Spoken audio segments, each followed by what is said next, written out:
नमस्कार दोस्तों, स्वागत है आपका अपने YouTube channel Manisha Yadav Hindi classes में। हमने स्वर का वर्गीकरण इससे पहले वाले वीडियो में देखा है। वहीं से जो 2 वर्गीकरण पढ़ चुके थे, तीसरे वर्गीकरण पर भाग 2 के अंदर हमारी जो बातें हैं उसी को हम आगे कंटिन्यू करते हैं। मैंने बताया था उस टाइम कि जीव की क्रियाशीलता के आधार पर भेद 3 होते हैं। कौन कौन से होते हैं? अग्र स्वर, नंबर 2 मध्य स्वर और नंबर 3 होता है पश्च स्वर।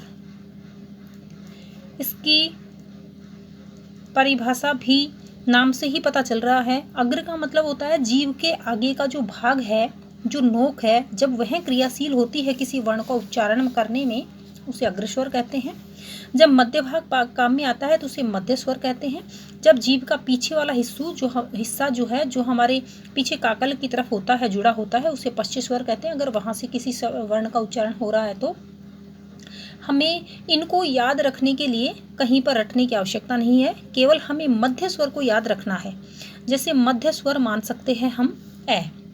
फिर देखो अग्र का मतलब क्या है? जो जीव का आगे वाला हिस्सा है, और जीव का आगे वाला हिस्सा है जो एक वर्ण होता है। जैसे ई से क्या होता है? ई मतलब एक, इक बोलते हैं अपन। बड़ी ई है यानी दीर्घ ई है, इसका मतलब भी इक यानी एक होता है। फिर है ए का मतलब भी एक होता है। फिर होता है आई, इसका मतलब भी एक होता है। और फिर एक वर्ण बनता है री।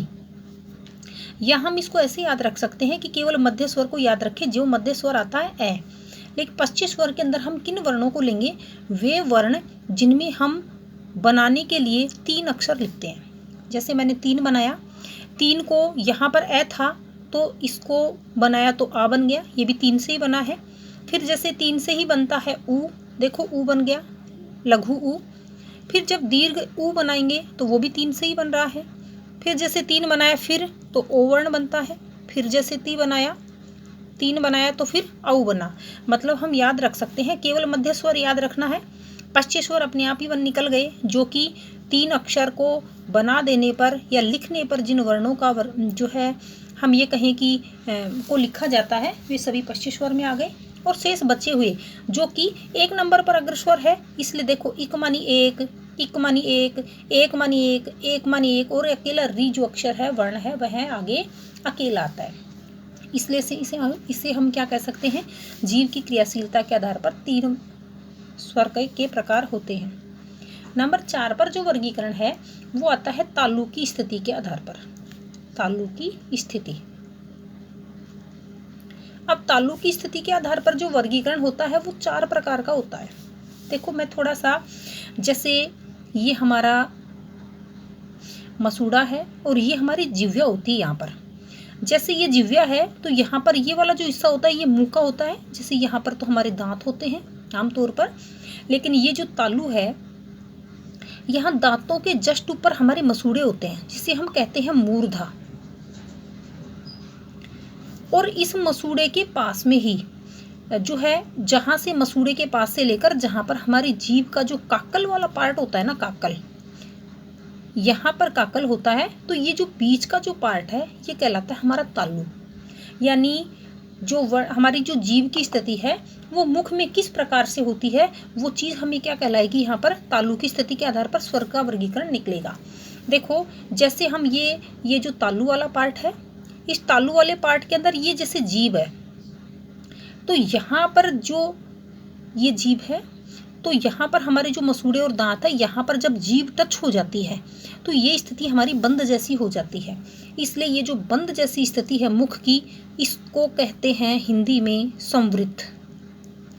तो पहला वर्गीकरण हमारे पास निकल गया संवृत। एक वर्गीकरण क्या होता है? जैसे हमारा ये मुख है, मुख पूरी तरीके से खुला होगा, ये हमारा जो तालु है, और यहाँ पर हमारी जिह्वा है। यहाँ पर जब जिह्वा होती है तो जिह्वा यहाँ पर उठ करके जो तालु का जो पीछे वाला हिस्सा होता है, यहाँ पर मार्ग को अवरोध कर देती है। तो यहाँ की जो स्थिति है मुख की, वो खुली जैसी रहेगी। इस कारण से यह स्थिति हमारे मुख में क्या बनी? खुले की जैसी। संवृत शब्द है, इसका विलोम होता है विवृत। और विवृत का अर्थ क्या होता है? खुला। संवृत का अर्थ क्या होता है? बंद होता है। तीसरी और चौथी जो कंडीशन होती है हमारी जीभ की, सेम यही कंडीशन, जैसे ये हमारा तालु है ये हमारी मुख की जो है में जो जिह्वा है वो कभी तो मार्ग को पीछे से अवरोध कर लेगी और कभी मार्ग को यूं इस प्रकार से खुला रखेगी। इसे हम क्या कह सकते हैं, तो ये इसमें दो कंडीशन बनी है हमारे लिए। ये कंडीशन क्या है, इसमें खुली जैसी है लेकिन पूरी तरीके से खुली नहीं है, इसलिए इसे हम कहेंगे अर्ध संवृत।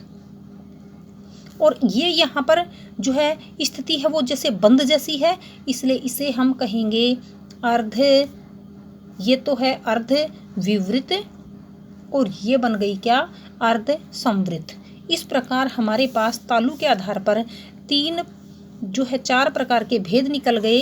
कौन सा, संवृत, दूसरा विवृत, तीसरा अर्धविवृत और चौथा अर्ध संवृत। धन्यवाद दोस्तों, इससे आगे की जानकारी हम नेक्स्ट वीडियो में पढ़ेंगे।